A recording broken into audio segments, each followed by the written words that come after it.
Ladies and gentlemen, no gadgets today. We are back. You can do this. We're gonna take a classic French soup and turn it into an American onion ring.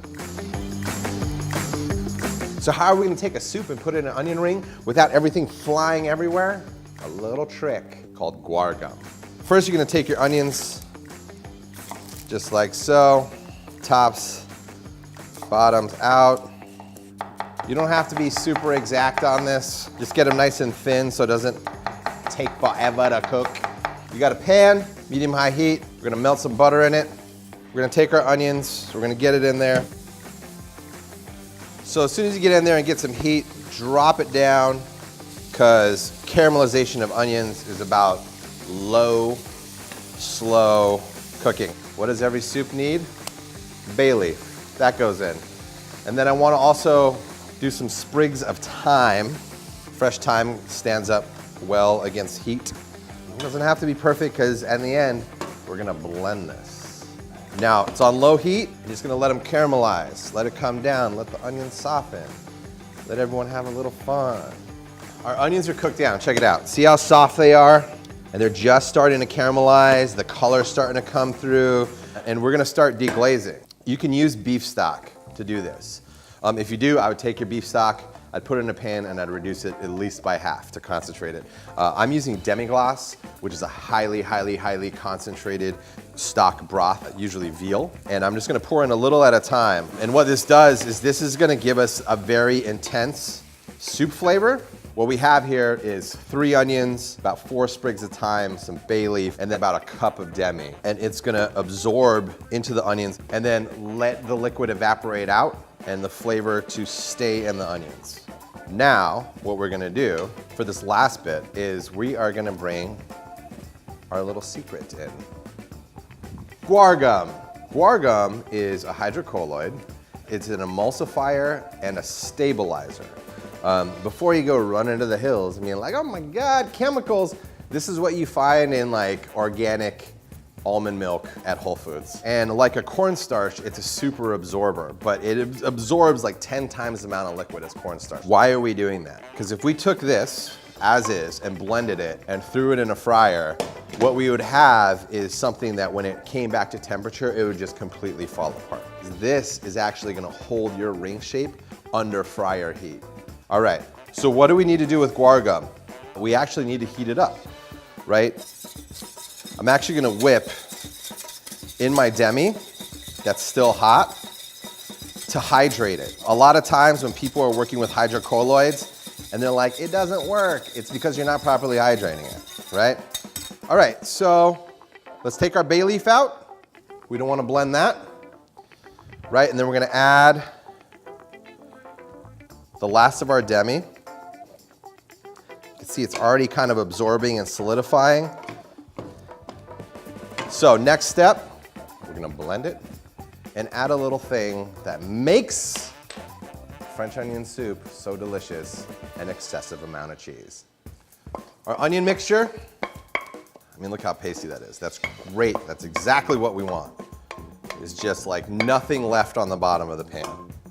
I have some cheese, 3 onions, 4 sprigs of thyme, a cup of demi, half a cup of Gruyere, because it is a French soup. Don't forget to season with salt at this point. And this part couldn't be any simpler. We're just gonna pulse it, smell it. Oh my God, you can smell this. Come here, is there smell-o-vision? Just like that. Oh, air pocket. I'm gonna just jam this in the freezer. It's not like you're fully freezing them, you're just cooling everything down so that guar gum sets, so that cheese sets a little bit.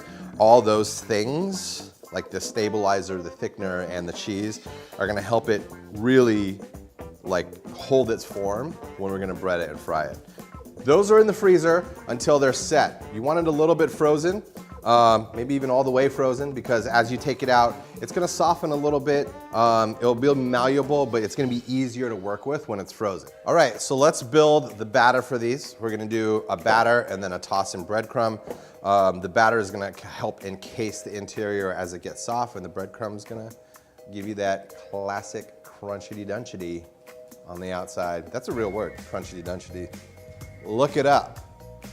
1 1/4 cup flour, salt, got some baking powder, not soda. Mixing dry ingredients together. Also have about a cup of whole milk here that I'm gonna put in.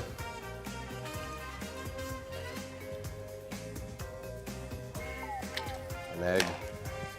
And you can play with it too, like, I mean, this is not steadfast, you know?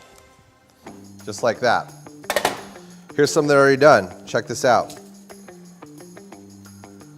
Oh wow, this is so great. Like, you can see all the onion in there, the dots of onion, you can see the dots of cheese, you can see the herbs. Got my guy here, coating him. I'm gonna set it down on this wire rack.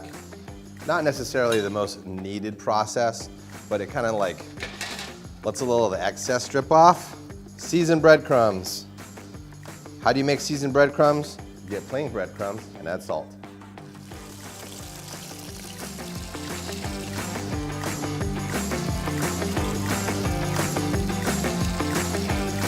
Like, I could get it more brown, but like, I'm actually like just a little excited about this. That's an onion ring. Oh look, it kind of burst right there, a tiny bit. Look, you can see the soup directly inside. Now for the test. Let's break this open. What do we have? Look at that. As you can see, our batter on the outside here held the encasement, and our inside is a soupy, velvety texture. And we're gonna bite it.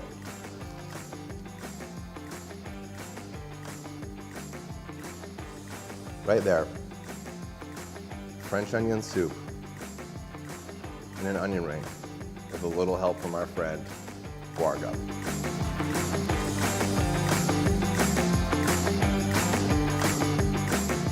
For more wacky experiments that we barely squeak out to make work, click here.